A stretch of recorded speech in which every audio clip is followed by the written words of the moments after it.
What is going on, everybody? Welcome to the All About the Birds weekly report here on the AAT Sports Network.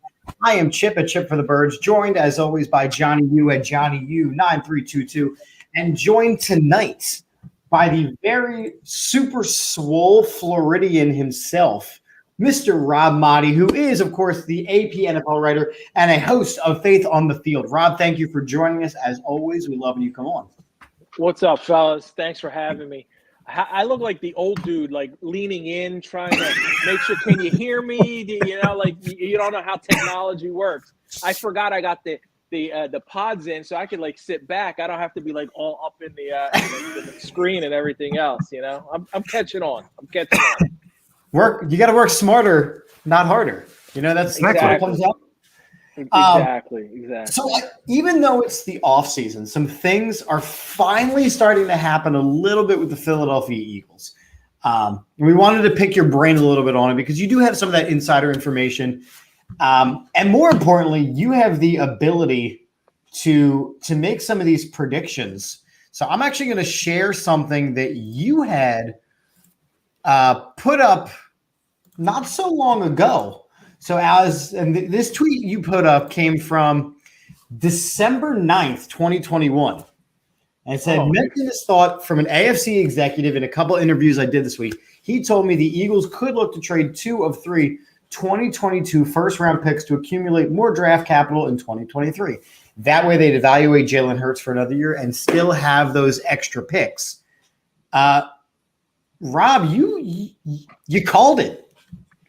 Yeah, it wasn't so much me though, right? It was I was talking to a guy from an AFC team, kind of familiar a little bit with, and everybody who's familiar with the Eagles and their way of thinking, right? If you worked in that organization, or even if you didn't, but have a connection to the organization, you know how Howie likes to wheel and deal. He's always among the most active GMs in the league right around the draft, and he likes to accumulate picks. He likes to move picks. So the more we started thinking about it and just talking to other people around the league, and after that at the Super Bowl and different events, it just made sense for the Eagles to do this, to allow Jalen Hurts another year to develop, allow him another year to mature, to grow, to see what he can do. After all, he did lead them to the playoffs. I know they beat a lot of bad teams, but they did get to the playoffs. And they're kind of, I guess you could say, hedging their bets, because now you're pushing 2 first-round picks into 2023 when the quarterback draft class is expected to be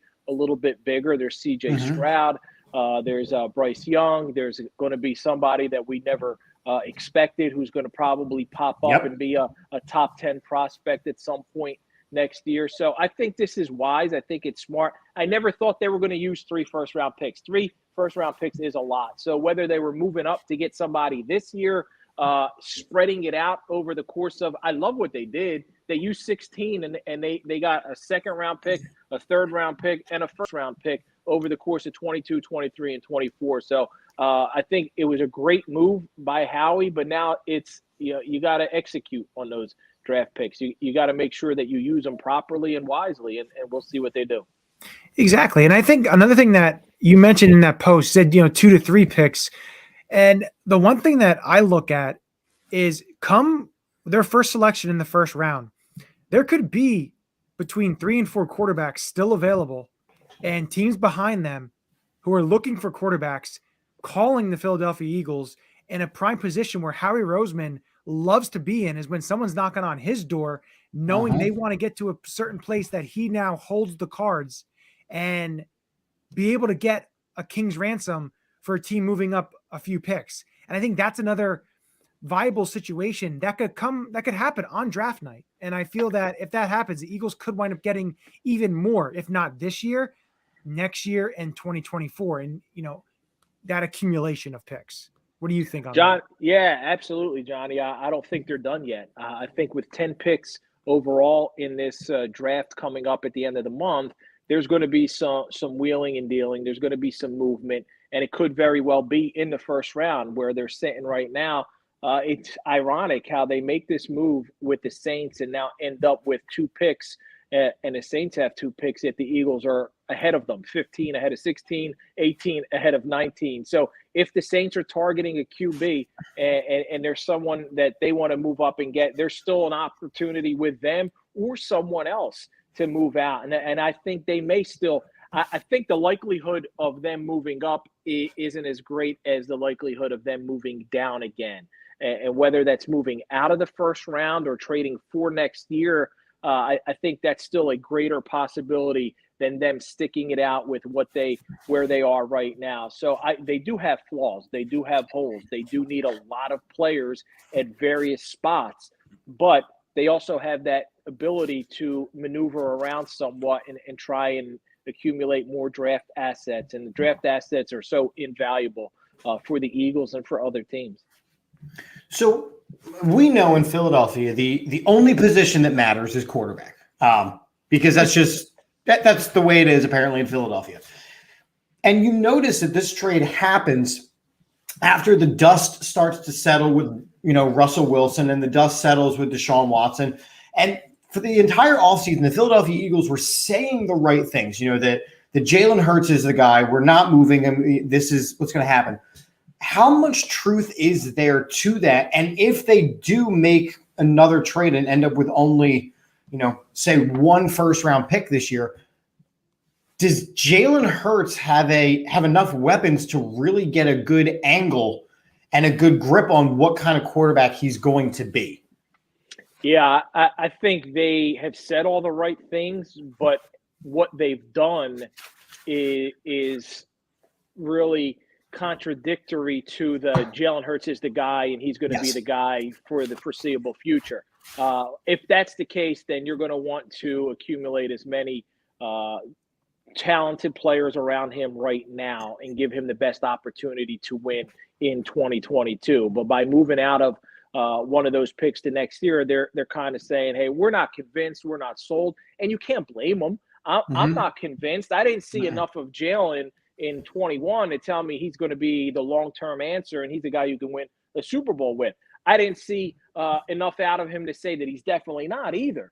I thought that we saw a lot of good things and there's a lot of room for improvement. But, hey, what they're doing now is saying we're going to try and see what he can do with another year in Nick Sirianni's system, another year with this offense, another year to grow. Devontae Smith was still a rookie wide receiver. What else can they do around him? Maybe they bring in some more playmakers and give him a better opportunity to succeed. And at the end of 22, if he's not the guy, if they don't feel he's developed to that point, then maybe you do something different. They certainly inspected and looked at all of the available options, whether it was Deshaun Watson and Russell Wilson, who didn't want to be here, either one of them.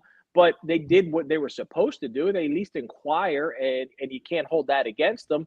Now, Jalen was a guy, when you look at him last year, they were able to win with him. He was able to do he's very talented, and he's got a lot of playmaking ability. But what I didn't see, and I think a lot of people will tell you, what you didn't see out of Jalen Hurts is a game where he strapped them on his back and they won because of him. He's a guy they win with, but he hasn't shown that he's a guy you're going to win because of more than once, more than a game where he's got 110 yards rushing and throws for 250 or 300. I'm talking about week in and week out, a guy who you can rely on, you can depend on. If you have to throw for 350, 400, and 4 touchdowns, that he can do that. Now, it doesn't mean he can't be, but they haven't seen that yet. And for that reason, they want to keep all their options available. And I think it's smart at this point. I agree with you. I think it is smart. You have to always have your options open. But, the owners' meetings, everything, Jeffrey Lurie spoke. And one thing that he talked about, and it kind of relates to the draft too, and about him meddling. And, he mentioned that he brought up he had 3 people that, Lane Johnson and Russell Wilson, and he names, 3 really good picks that people then think, well, Jordan Mailata, right? How come you're not making it? Yeah. But then he goes and talks about the J.J. Arcega-Whiteside and all this kind of stuff. What are your thoughts on the whole? Is he meddling too much? He's a very active owner. He's not like Norman Brayman, where Norman Brayman didn't really care and was never there. He actually cares about the team. What are your thoughts on him? Is he meddling too much? Is he just right? What do you think about it? Well, if he's only meddling or he's only giving opinions when those picks are Jordan Mailata and guys like Russell Wilson and guys like Lane Johnson, then he ought to meddle some more. But I find that hard to believe that that's the only time he's given an opinion. Like, it's really great to be able to sit there and tell us that, oh, yeah, these are the only times I really pounded my fist on the table because I thought that they were going to be. What about some of the other guys, Jeffrey, that didn't pan out? And how often are you trying to share your thoughts and your views or push your guy? So I think it's best when an owner, I understand that they're signing off on the checks. I understand that it's their team and they can do whatever the heck they want to do ultimately, right? That's what being an owner of a football team allows you to do.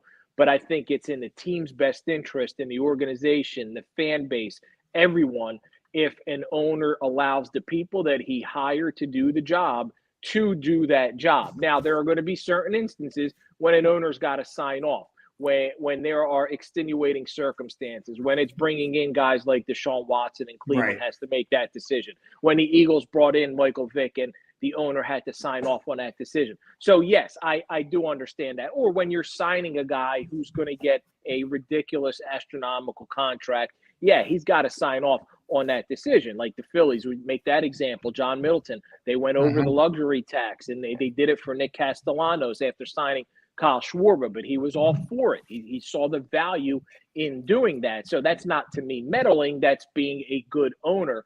I think Jeffrey was trying to downplay his meddling or downplay the troublesome aspect of it by telling us what he said at the owners' meetings. And I think it's something that you got to be careful of. But we've known this, guys. We've known this for a while. We've known that's why Howie Roseman is in his position and is really going to be there for, I think, as long as he can keep them competitive and they don't bottom out and have 2 straight 2-3-win seasons, because he allows Jeffrey to have his say. And I think it's interesting because, we have the fan perspective of it, which was going into last season, the entire city of Philadelphia was against Howie Roseman. The clamoring to fire him was, deafening. And Jeffrey Lurie stuck by him. Howie Roseman has a pretty good season, in my opinion. His draft picks panned out for the most part. And he re-ups himself to an extension. So from a fan perspective, it seems that, all is well in the Eagles front office. Was there ever really a wavering from the other side, from what your insider information? Was there ever really a waiver at all? Was there ever really a questioning of whether Howie was still going to be here or not? Or has this kind of just been, no, he's there, that we can move on past this to the next issue? I think there was a point last off season heading into I think it was around April or May, and I reported it at some point. I remember because I heard from some of the Eagles personnel department about, hey, where did you get this report from? Why are you putting that out there? That Howie felt a little bit insecure at that time, that there was a period last offseason where he wasn't certain, he wasn't convinced of his future. But then when they go into the year and end up with a playoff season, and it appears that the decisions that he made, the big ones, certainly in a way panned out. Like, we don't know if Jalen Hurts is the guy yet, but Carson Wentz hasn't proven to be that guy. He got traded from Indianapolis. They were able to flip that pick into a third that they used for Devontae, and that was the 16 that they just traded to New Orleans for the haul that they got. So I think once they got into the season and started to have success and make the playoffs, he felt a whole lot better. And I don't know from Jeffrey Lurie's standpoint what it would have taken, but after a 4-11-1 season and then a lot of big moves, if they were to follow that up with 3-14 or 4-13 or whatever last year, that may have kind of shifted that relationship a little bit. But the fact that they were able to go 9-8 and get in the playoffs, I think solidified Howie in Jeffrey's mind. And he looks at the totality of the GM role, not just the draft, not just the misses with J.J. Arcega-Whiteside and Andre Dillard and Jalen Rieger, but he looks at what he's able to do overall, all encompassing as a GM, and he holds him in high regard. And so do people around the league. There's only a few. There's certain aspects of Howie and how he goes about his business that he gets criticism from, and that's certain players who don't appreciate some of the things that he does. But overall, from a national perspective, there's a lot of people who praise the Eagles, and you could tell by how often they go after assistant GMs. And there's the GM factory. Right. When did he say that? Last year with the GM factory, and then Andrew Berry got a job, Joe Douglas got a job. So people got this year the couple assistant Ian Cunningham and a couple assistant GMs left. The Eagles actually complained about that, and they changed the rules now. There's no tampering if you're leaving for an assistant GM job. So I think he's still held in high regard overall for about 75-80% of what he does as a GM. Now, the other question I have too is, it goes with the roster building. It goes with the input,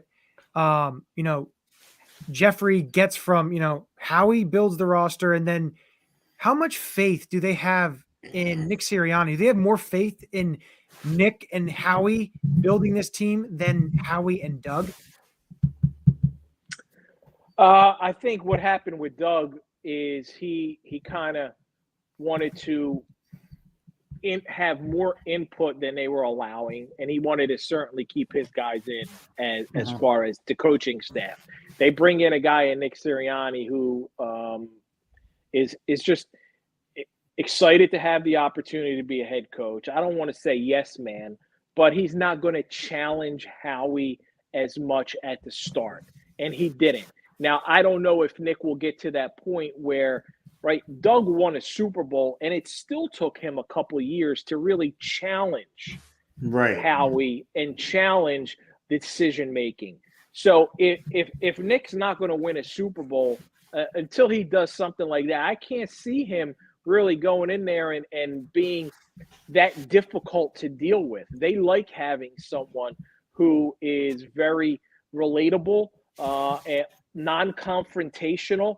And I think Doug, for the most part, was very non-confrontational for most of his tenure in Philly. He wanted to avoid conflict, and he stayed away from that. And it wasn't until the very end that he wanted to really push what he wanted to get done, and they weren't going to go for that. And they're very comfortable with Nick in that regard. I don't know that they're going to win a Super Bowl in year they're certainly not going to. I don't see them winning a Super Bowl in year 2 with Nick like they did with Doug. But going into year 2 with Doug, I don't know anyone who would have thought they were going to win a Super Bowl. I remember having them at 9-7 going into year 2 with Doug. I don't think anybody had them winning a Super Bowl. And there were people who thought Doug was the worst head coach hiring. Remember, it was Mike Lombardi, I think it was, or somebody else, who said he was the worst head coach hiring of that offseason, and he's the only one who ended up winning a Super Bowl. Most of the other guys are gone already. And I think it's the one word that you used was really interesting, which is comfort. And I think part of my issue with Doug was, he always seemed just very laid back and lackadaisical. And there's all the videos of him talking about vanilla ice cream. Nick Sirianni, he's kind of like this happy-go-lucky guy, but he's not going to, push the envelope, anything. He's not going to be difficult. He's not going to, challenge the status quo. Jalen Hurts, he's kind of just, he's doing what he can. I feel like, again, talking from the fan perspective, you're seeing a move away from the early 2000s push to be elite and kind of like this settling into the comfort zone, which is, like you said, 9-8, and we squeak into the playoffs, and that's kind of good enough. Is that potentially the reason why we're missing out on some of these big name free agents? Or is it just because these contracts that they're signing are absolutely ludicrous? I mean, Christian Kirk, way oversigned. Robert Woods, a trade coming off a huge injury. Allen Robinson, huge. Tyreek Hill. These contracts that are being signed are absurd. So is it the Eagles aren't willing to put out the money, or is it the players don't want to come here because they don't value the organization as this revolutionary, groundbreaking organization that we were for a while? Chip, that's a great question. I think the Eagles are they certainly want to win a Super Bowl. Right. I don't feel that they don't go for or want to be a championship caliber team. But I from a business standpoint, they realize being competitive in a city like Philadelphia, where the fan base is diehard Eagles fans. It's 24/7, 365 days a year. I did talk radio. I know what it's like there. It's always Eagles, Eagles, Eagles. That's it. And they realize if they're competitive, the money's going to flow. They're going to be a profitable organization and franchise. So they want to avoid the 4-12s, 4-13s, and the 5-12s, and those horrible seasons. But if they can stay in that competitive range, make the playoffs, be a wild card team, and then if things shake out right and they can win a Super Bowl, yeah, they're excited about that. Do they go all out to win it like they did in it wasn't really 17. I don't think they went all out to win it. They didn't, no. They made smart decisions, right? Like Garrett Blunt, Patrick Robinson, Chris Long, that worked out for them. But I don't think they spent like crazy to win in 17, but things broke right for them. Carson had a MVP type season and everything else fell into place. So I think that's more of they're a fiscally responsible organization more than they are a team like the Rams, who's going to trade all of these assets. The Rams haven't had a first-round pick since Jared Goff.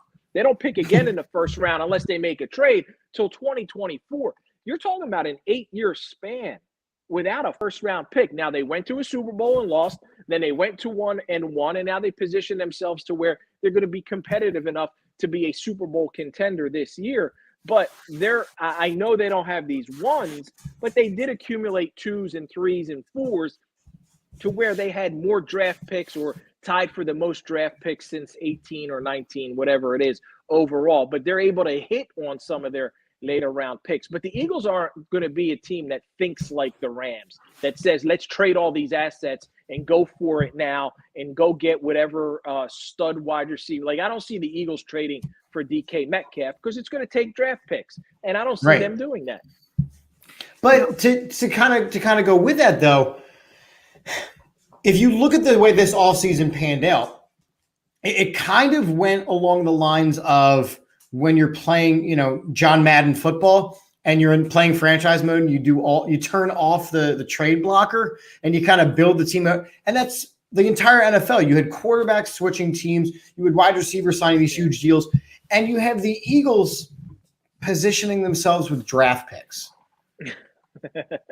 Yeah.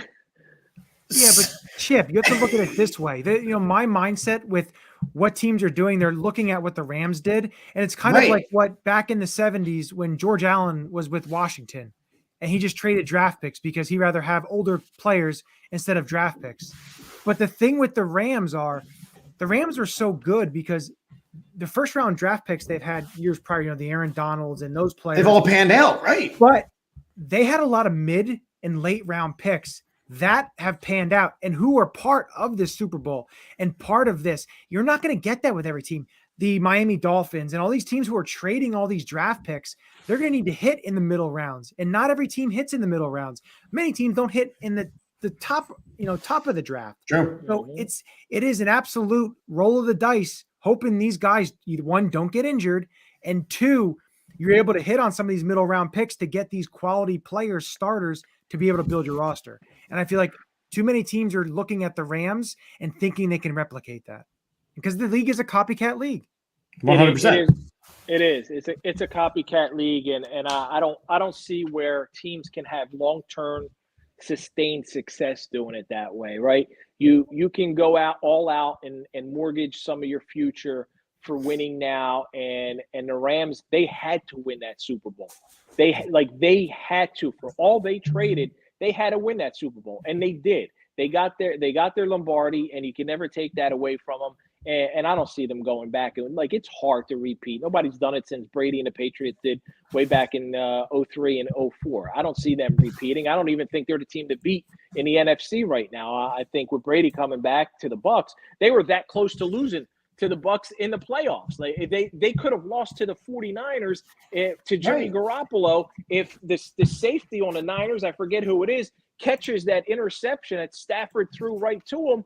Rams would have lost that and wouldn't have gone to the Super Bowl. So they're that close to not even making it to the Super Bowl. So I understand what they did worked out for them. But if I was another NFL team, I would think long and hard about trying to follow that script, follow that path. Yeah, and speaking of paths, we have one more thing that we want to talk to you about, and it has absolutely nothing to do with the Philadelphia Eagles, but we promised you a little bit of TO talk. So Terrell Owens is going to play in the new fan base league. He's probably going to have Johnny Manziel as his quarterback. But Johnny, I know, in his heart of hearts, really wants to know if TO can still make an NFL roster. Honestly, I didn't know anything about the fan-controlled league till I got the call. Hey, you want to talk to TO about joining the fan? I was like, what? I'm like, talk to TO. Yeah, he's entertaining. He's always fun. I'll put some clips up tomorrow, I think it is, and the interview will be on the AP Pro Football Podcast. He's actually going to be on Faith on the Field this week. But listen, when you look at TO, he certainly believes he can play. He's 48, but as he says, he's not your typical 48-year-old. No. He's in phenomenal shape. You see the videos, you see some of the stuff that he puts out there. I bet you T.O. can play in the league right now at 48 years old and catch 50 passes and probably have 1,000 yards. Probably have 1,000 yards receiving because everybody has 1,000 yards receiving anymore. It ain't all that hard to do. I feel like he probably could do that. If Tom Brady can continue at the quarterback position going into year 45 of his life, I think T.O. can make a comeback at 48. Oh, my goodness. And, of course, as soon as we mentioned T.O., again, if you think the Philadelphia Eagles need to talk about quarterbacks, talking about wide receivers, the comments are blowing up right now with I would take T.O. no question. Yes, T.O. needs to get lost. Wow, 48. So, again, we're dividing everybody. It's fantastic on the issue of Terrell Owens. So, Eagles fans like to live in the past. I asked T.O. if he had any regrets. His response to that question is pretty interesting. So, check that out when it comes out tomorrow. Check it out. Well, Rob, since we're wrapping with you, where can we check this out? So T.O.'s full interview will be on faithonthefieldshow.com end of the week. We'll post that up. But tomorrow you'll hear most of it on the AP Pro Football Podcast, wherever you get your podcast. See? And that's been Rob Maaddi, man. Rob, we want to thank you for joining us. We're going to continue talking, and you're more than welcome to stay. Peanut is impressed with your cabinets. I don't even know what you can see. Like I got the TV, so it's really small. But before I go, and thanks, Chip, I got to shout out Johnny, because if anybody follows me, right? If you're following me on Twitter, occasionally I'll put out like at the Super Bowl on Radio Row. I had an incredible lineup of guests: Russell Wilson, Justin Jefferson, Deebo Samuel. The list goes on and on. So I hit up Johnny, who's like phenomenal at videos and everything that you do. I'm like, yo, can you put something together for me? And he's always hooking me up. I had Faith on the Field stuff he did for me. I actually needed to reach out to you because I had Mike Evans on the show last week. So Johnny, keep up the awesome work, and I appreciate everything that you do. So the least I can do is just come on with you guys. Anytime. We always appreciate it. So, all right, Rob, we've held enough of your time. We got another set to do. Yep. Keep going, boys. Have a good one. Take care, Rob. Hey, so I always love talking to Rob because he has such an interesting perspective. But the one thing that I really found interesting was all the conversations, and it's the same conversations we always have between Howie and Jeffrey, and now Nick and Jalen. It's a lot of the same things that we're saying, but it's like we don't have answers. We still do not have answers from any questions that we had going into last season. But here, I want to start off with this, because they made this major trade. I want to get our breakdown, our thoughts on it. I want your thought on it. I want mine. And we'll kind of debate a little bit because there's a lot of moving parts in this deal. And there's a lot of talk. Did Howie and the Eagles fleece the Saints? And the Saints, because Daniel Jeremiah posted something about the Saints still think that they're contenders and they're only a piece or two away. So I want your feeling on this trade when you heard it. Maybe if you got time to reflect and think about it a little more. Your thoughts on this trade? So when they announced the trade, and Mikey, your comment from earlier, I'm going to put it back up because it was so nice. It was everything all laid down. Give me a second. I'm going to put it back up. There it is. So again, Eagles agreed to trade 16, 19, and 194 to the Saints in exchange for picks 18, 101, 237, and 2023 first-round pick, and a 2024 second-round pick. So my original thought was, okay, because I am of the mindset of I want players. While, yes, they traded these picks, the Honey Badger is still out there. Why aren't we making a move? Even the big-name guys who I don't want are still out there. You know, Jarvis Landry. I don't want Jarvis Landry, but he's still out there. So I'm more interested in why aren't we picking up players? If Jalen Hurts is going to be the guy, why aren't we giving him the tools that he needs to prove whether or not he's the guy? After some reflection, you look at this deal, yeah, it's a great deal. It's a great deal because you still have the 2 first-round picks this year. You've got an additional first-round pick next year in what is a very quarterback-loaded draft. If nothing else, what it does is it continues to put a question mark after Jalen Hurts' name as the starting quarterback of this team. Because what you have here is a backup plan. Hey, if it doesn't pan out, we have our backup plan. If it does pan out, well, then we can get another piece here. But the point of this draft, the point of this offseason was to take stock of what you had at quarterback and then either replace it or fill in the pieces around it. That was the purpose of the whole last season and this entire offseason. That's not what they've done. They've just shifted picks around. They have still not given Jalen Hurts any weapons to prove now in 2022 whether or not he's good enough to be the long-term quarterback of this team. So the way I look at this, and you look at what they did, you know, with this trade, I never thought they were going to pick 3 first-round. Neither did I. Neither did I. There's a lot to that, you know, with, you know, and, you know, Javier, great comment here. Perfect. You know, about the guaranteed contracts and about the 5th-year option, all this stuff, you know, the big money that goes to these players. And my feeling on it is you're able to get a first rounder next year, a second rounder in 2024. You have 9 draft picks in the first 2 rounds the next 3 years. Uh-huh. They are also able, they get the 3rd rounder from the Saints to move up from 15 to say a player like Kayvon Thibodeau or a player like Derek Stingley Jr. or Sauce Gardner, a player of that caliber drops to around the 10, 11 range. You go your 15 and you take 101 that the Saints gave you. You could most likely move up to that spot and get that player if he were to drop. So there's also that aspect of being able to do something along the lines of that. And the offseason is still young. The Eagles, you know, you look up to the draft, you know, Tyrann Mathieu still out there. There's players still out there. I understand that. I understand that. It's not young. The offseason, but I get what you're saying. I do. But as far as like the rapidness of how quickly they're signing some of these big name players, it's why we get stuck with an Anthony Harris at safety, because all the other guys get scooped very quickly because they're wanted players. The fact that Tyrann Mathieu is still available is mind-boggling to me. And I think that's more of him trying to drive up his own market. But it blows my mind that a guy like that caliber is still available. There's a lot there, you know, the contract. Same with Jarvis Landry. Jarvis Landry wants an absurd amount of money. He's not going to get it. And not saying he's going to come here because he doesn't fit, you know, what they want to do or what they need right now. But my thoughts on it is you're able to, you know, and to me, I don't think the Saints are going to be that good next year. I don't either. And that's the main thing, because you look at their schedule. They play the AFC North.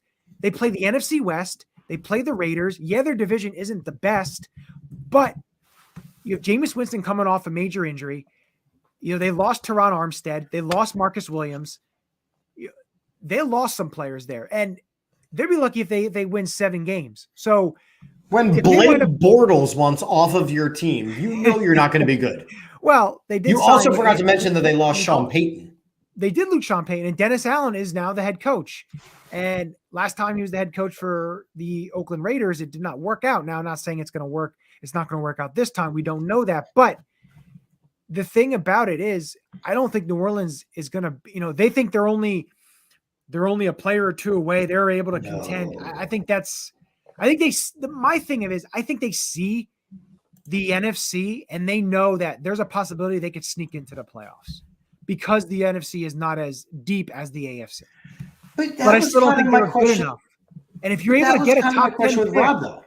What? No, you finished your point. That was kind of my question with Rob.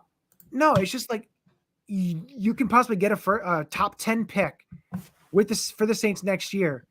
And, even if that winds up falling 12 to 14, you're going to have 2 first-round picks next year in a totally deeper draft. Next year's draft is going to be so much deeper than it is this year. This year's draft, yes, there are some really good players, but the best part of this draft is going to be more like the 20 to about 70 range in players. You can get some high-quality players there, but it isn't absolutely loaded up front. So right, it's a much more important role player draft, which is where you're going to start seeing teams making reaches. That's why I think, we always talk about quarterbacks in April in the NFL draft, right? Guys that weren't even slated to be in the second and third round, all of a sudden are top 10 picks. It's why you saw a guy like Mitchell Trubisky and Daniel Jones get picked where they did. Those guys were not slated to be where they eventually got picked. And you're going to see it this year with Malik Willis. You're going to see it with all these guys. My concern is that the Eagles are going to make a little bundle package to move up and get one of those guys if one of them starts to drop. Yeah. If Malik Willis starts to drop and then all of a sudden he's there at 12, why don't the Eagles go get him? See, that's where if it's a Kayvon Thibodeau, if it's a I agree. And don't be surprised if come 15, Jordan Davis and or Devontae Wyatt is on the board. They go and they scoop up one of those guys because those guys add to a already stacked defensive line. Because what do the Eagles need to do? And we've talked about it. We talked about it last year. We're talking about it again now, is they need to set this foundation. They need to build off of these players that they're drafting. Anthony has a great comment. And I think, Anthony makes a great point here, though. To tell Hurts he's the guy, and then, you get a guy like get him Zach Pascal. I understand. Which, by the way, when the season ended, everybody knew that Zach Pascal was going to be an Eagle. That wasn't a groundbreaking, revolutionary move. That biggest move of that week was that Howie re-signed himself. But again, what about this, Chip? I want to throw this at you because this is kind of it goes off of this major trade because it could be a facilitator to something else come draft day. You take that 101, say a team like the Houston Texans will trade you a guy like Brandon Cooks for that pick 101.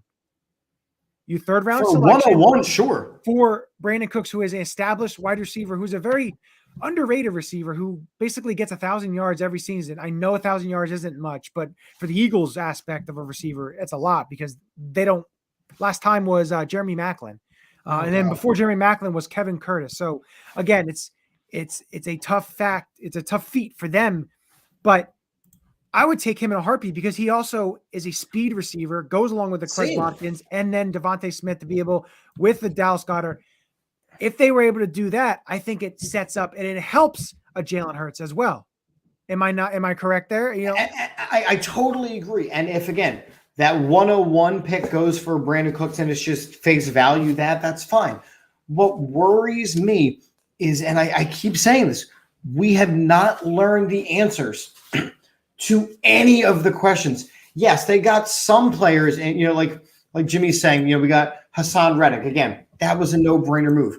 Kaiser White, that move wasn't a needle mover. He's a local guy, so he's a good field guy. But after Alex Singleton was gone, you needed another linebacker. The Eagles have not done anything to make themselves drastically better. And that was why I asked Rob the question that I did, which was, are they okay with settling into mediocrity? Because the NFC is such a drastically weaker conference. It is. It's a drastically weaker conference, so you can get in at 9-8. Meanwhile, over in the AFC, you have teams. The AFC right now is absolutely stacked for the next 15 years if nobody moves. If nobody moves, the AFC is absolutely stacked. Whereas the NFC, you can't say the same thing. We're waiting on Brady to retire. We waited on Drew Brees to retire. You know, Matt Stafford is going to stay in Los Angeles until he's done. But the Dallas Cowboys are hemorrhaging players, and I love it. I love it. But there is no elite team in the NFC.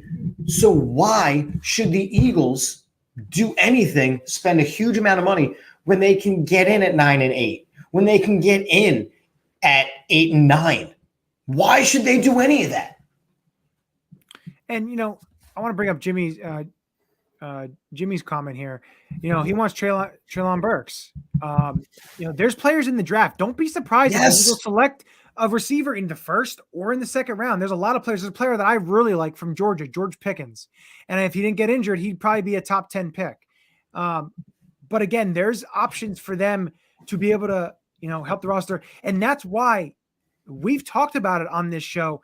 The guys like JJ Thurgood-Whiteside and Jalen Reagor, the time's ticking. And I think it's ticking towards them not being there for the 2022 season. And I know a lot of people wouldn't be too concerned or, you know, sad to see them go, because maybe in a different change of scenery may be helpful for them in their careers. But more importantly, Johnny, the point that you made about the Rams and when they drafted these players mid-first round and they all panned out, how far back does Howie's missed picks of first and second round draft picks push this team back into mediocrity?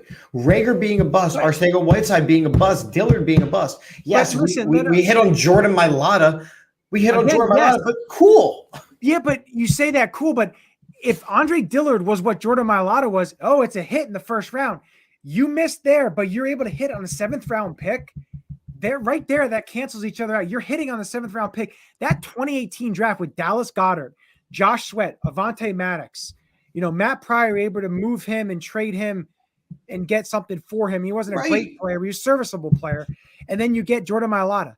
That's a heck of a draft. If you're looking, it is, and I'm not dinging Howie on the hits. I'm dinging Howie on everybody has misses. Everybody has misses for sure. But to have it just focusing on one position, right? Focusing on the wide receiver position. Everybody, you can focus. And I'm going to point it to this. And I talked to you before the show. I'll point to a team who the last 5 seasons, the 5 years, 2016 to 2020, I'm not counting last year. Bill Belichick and the New England Patriots have had pretty terrible drafts. Now, they got lucky because they had a guy named Tom Brady there to be able to right the ship and be able to make them something that, you know, they really shouldn't have been. And we're starting to see them, you know, maybe get back to mediocrity because he's no longer there. But except they just went out and spent a ton of money in free agency. They spent a ton of money in free agency the year prior. They spent a whole heck of a lot of money, but it really didn't get them too far.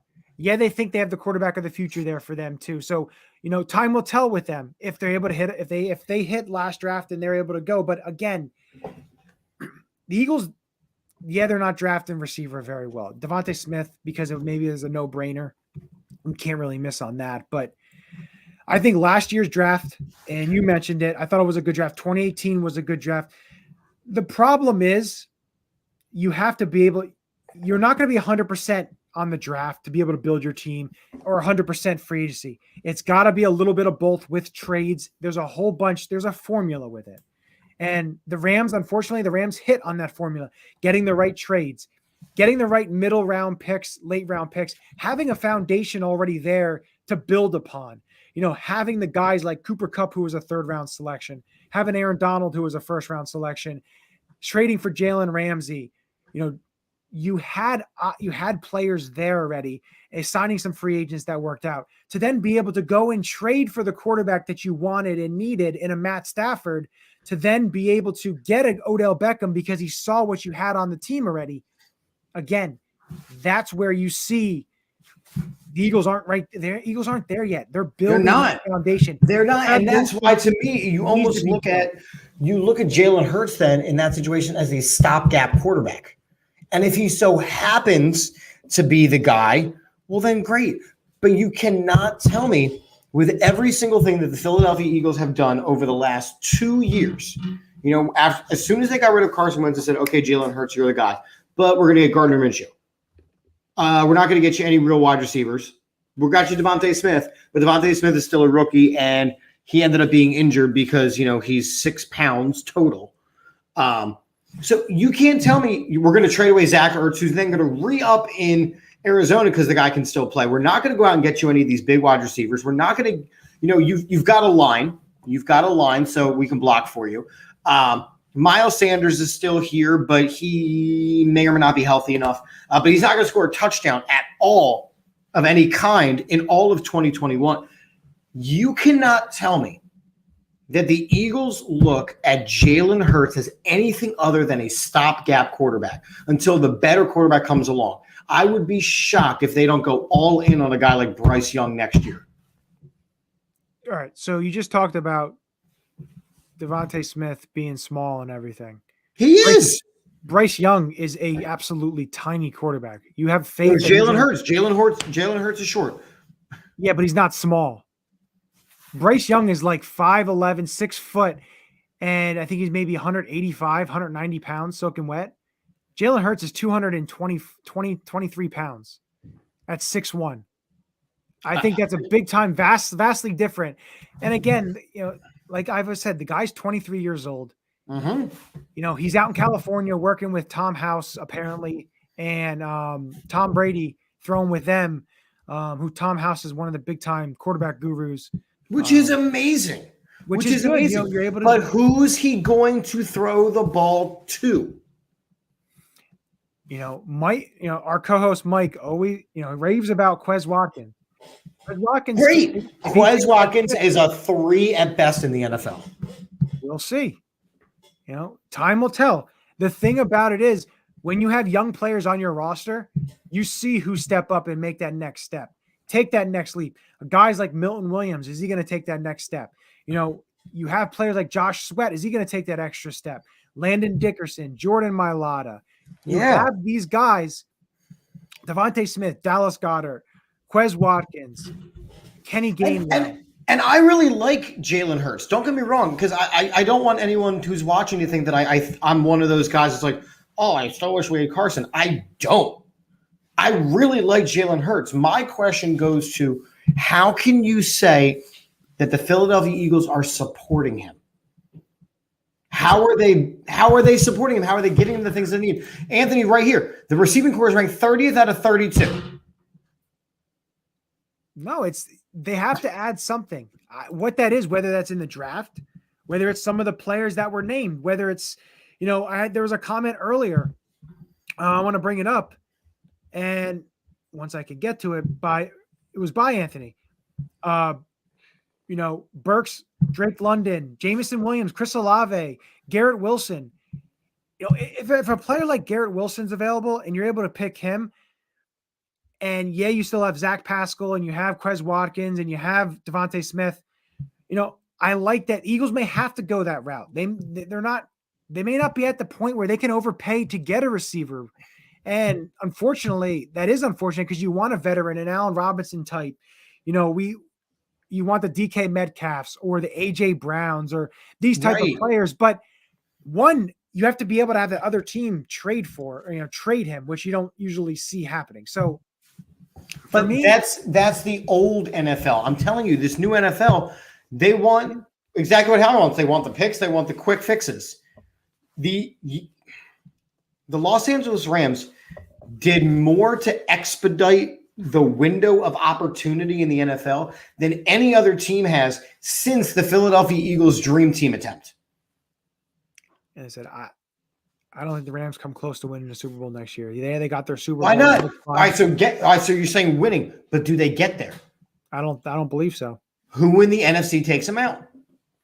I think there is teams there. The Green Bay Packers. I understand they lost some receivers. They got rid of they went, okay, Aaron Rodgers, we're going to bring you back, but we're going to get rid of defensive stars, offensive stars. They re-upped some guys, or they re-extended. So they're not totally out. They have 2 first-round picks too. So we'll see what they do. Don't count out Tampa and Tom Brady. You can. I don't ever do that. Like I said, just don't count out Arizona. I know the Kyler Murray situation, everything there. It's settled down. I'm not. But is it just be aware because they are older.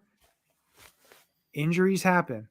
So you never know. Again, the Eagles do not have enough as of April 6th, 2022. No, I'm not saying they do. To even compete. Now, they're going to, right now, in my opinion, they are the front runners in the NFC East. Because Dallas has taken such a drastic drop off. Unfortunately, I'm still going to say Dallas has the slight edge because we're looking at better quarterback play. Well, no, we're looking at the teams as of they are right now. Uh-huh. So you're looking at the Eagles secondary right now.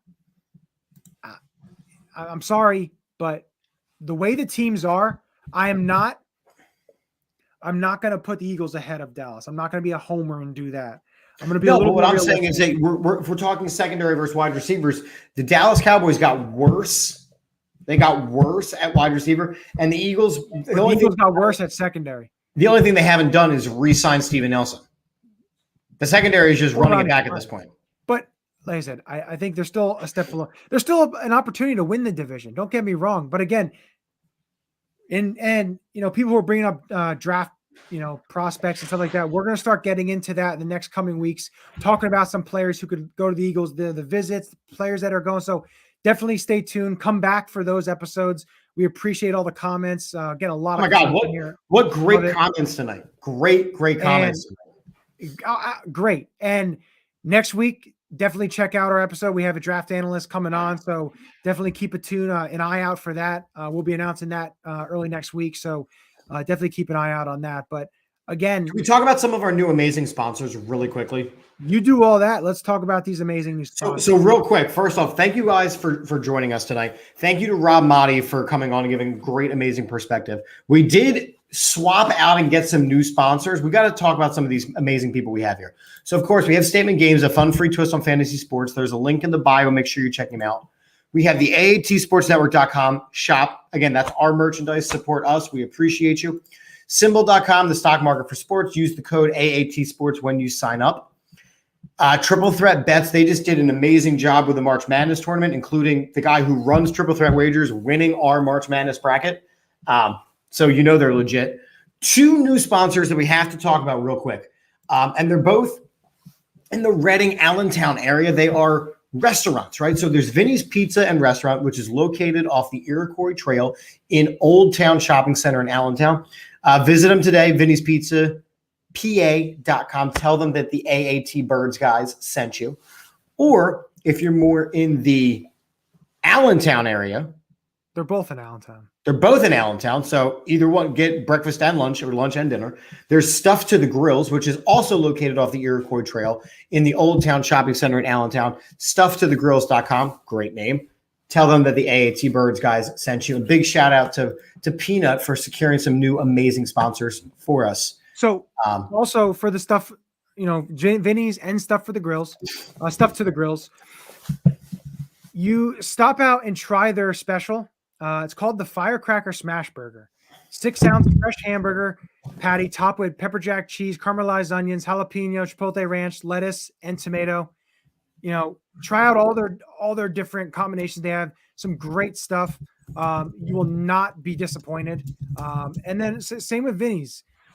Go in there, tell them we sent you, get a large pizza. Their pizza's phenomenal. So definitely check them out. Let them know we sent you. And, we'll appreciate it. And I know they'll appreciate it as well. Exactly. But I think we did a pretty good show. Like I said, everyone commenting, absolutely appreciate it. We love it. Mikey, Anthony, Javier, Jimmy, I'm just scrolling through here. We had Adam checked in for a couple minutes. He saw some of those comments rolling in. I said Javier. Julie was in there. I mean, we had some amazing, amazing comments tonight. We really appreciate you. It helps us kind of guide the conversation along. Laura checking in from YouTube. Peanut checking in. Seriously, we do this because we love to talk sports, and we appreciate that you like to have the conversations with us. So thank you. Make sure you're liking, subscribing, sharing, retweeting, sharing out all those good things. We appreciate you for that. Hit the notifications. Everyone commenting. They want to talk draft the next couple of weeks. We're going to start getting into that. Hit the notifications. Subscribe to our YouTube channel. You'll get notifications on when we go live, and you can absolutely comment in and tell your friends. We got all kinds of great shows coming up this week. We have soccer shows. We have a brand new episode of Fandemonium. If you have not been watching Fandemonium, shame on you. We are talking to Eagles fans about what makes them love the Eagles. We just recorded episode 6 last night. So there's 5 other episodes that you can watch. And then on Saturday, we'll release the new one. So I'm Chip. That's Johnny. As we end every show here on the AAT Sports Network and AAT Birds, a big positive and happy, go Birds.